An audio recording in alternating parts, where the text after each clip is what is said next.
Hello everybody, welcome back to another episode of the 5 Red Lights. Today we're doing something a little bit different. We're talking about corners. Cornering speed has become integral to how F1 cars go racing. The ability to corner fast has always been of really high importance, but the unrelenting development of aerodynamics since Lotus pioneered the concept of wings back in the 1968 season has pushed the boundaries ever further and further in the search of performance. As such, some corners have become a challenge for the bravest and the fastest to conquer. Spa's Eau Rouge, Suzuka's 130R, Turkey's Turn 8. They all carry almost as much fear and legacy as the rest of the circuits on the calendar put together. So today, I'm looking back to some of the most famous corners lost from Formula One forever. Are you ready? Are you sitting comfortably? My name's Aaron, and it's time for the 5 Red Lights. 1 light, 2 lights, 3 lights, 4 lights, 5 lights, and it's go, go, go, go!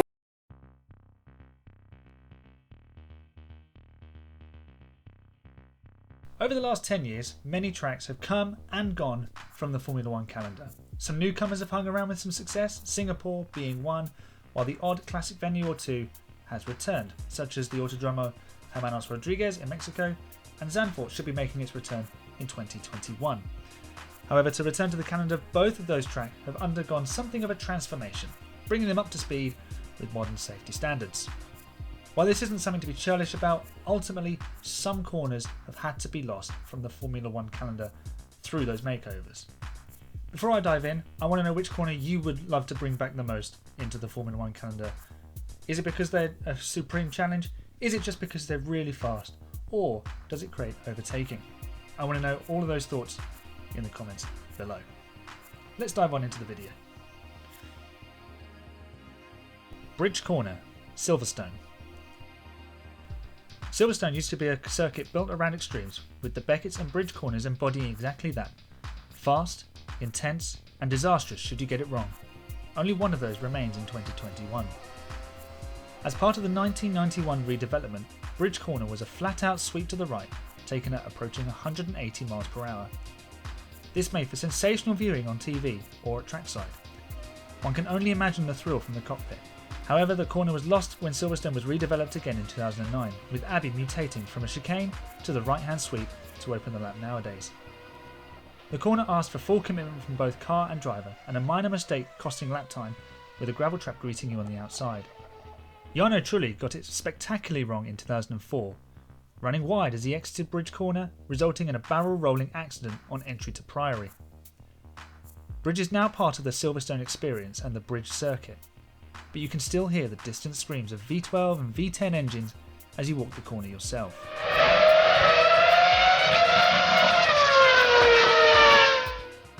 While it wasn't the scene of memorable overtakes, the legacy of the corner is the speed at which the cars attack the corner lap after lap, screaming through it every time.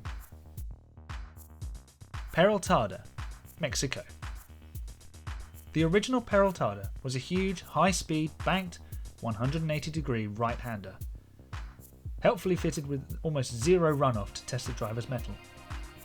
Like F1's other famous bank corner, Zandvoort's Tarzan hairpin, the extreme camber encouraged alternative racing lines, and made the turn the home of the truly brave, but it also brought danger.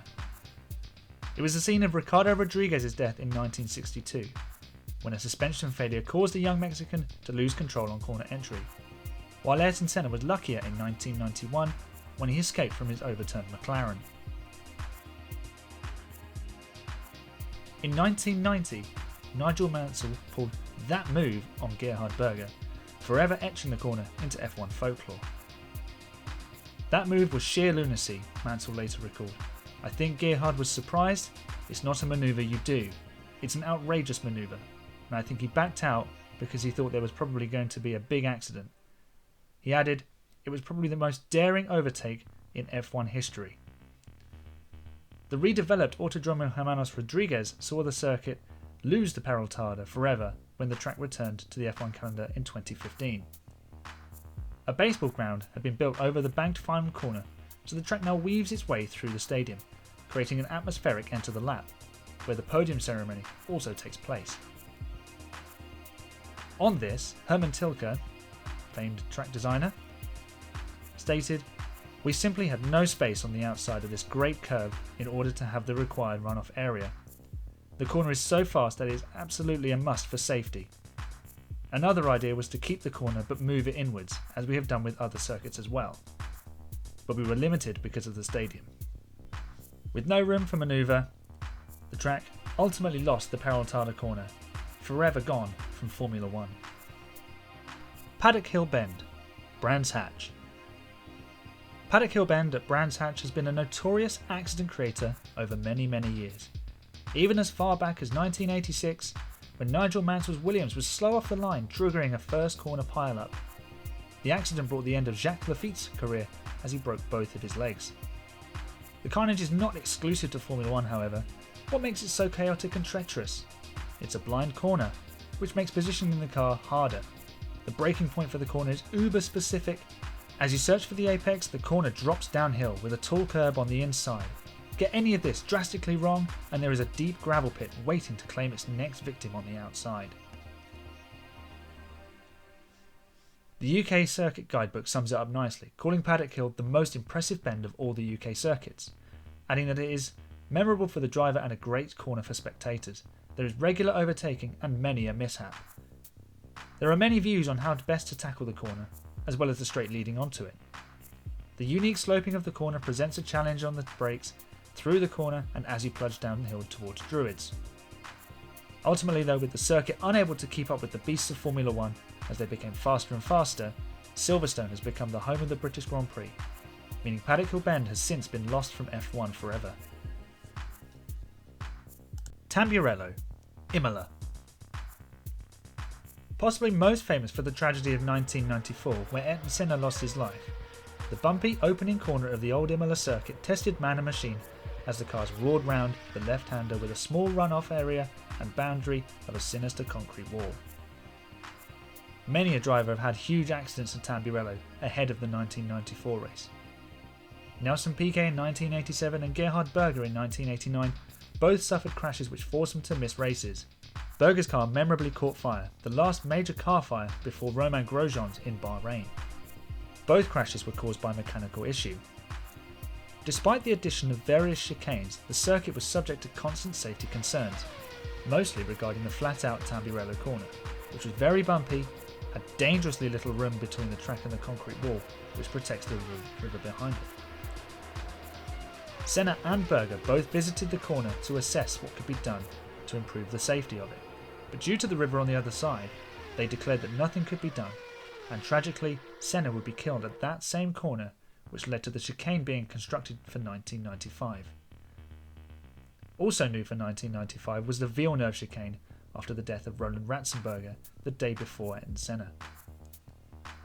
6th gear, 190 miles per hour. The requirement for this corner? I think James Hunt has the answer.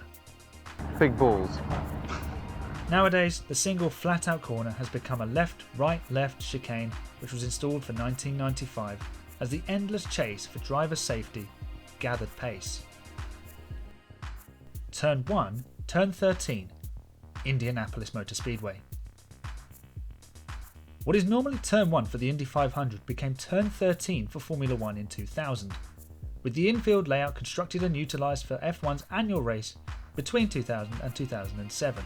13 would become the unlucky number for Formula 1, Michelin and Ralf Schumacher.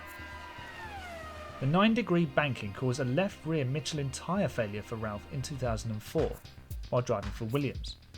The rear crash structure took the impact, but Ralf was still knocked unconscious briefly, suffering a 78G deceleration.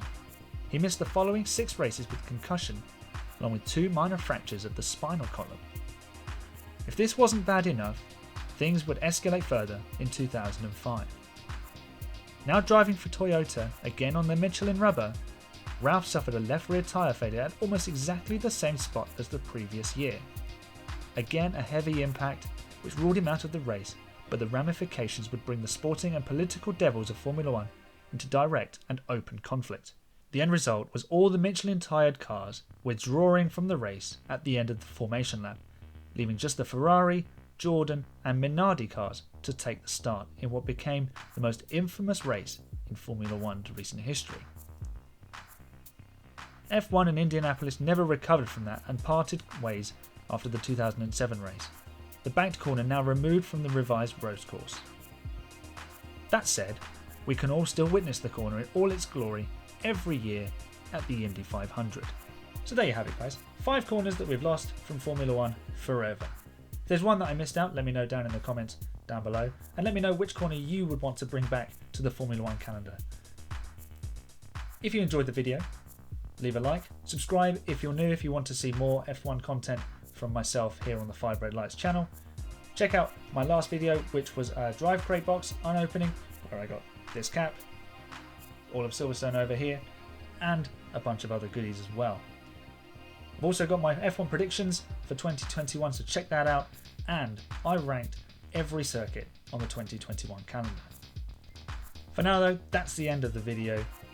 I've been Aaron, this has been the 5 Red Lights, that's the checkered flag on another video. Thanks for watching, I'll see you in the next one. Bye for now everybody.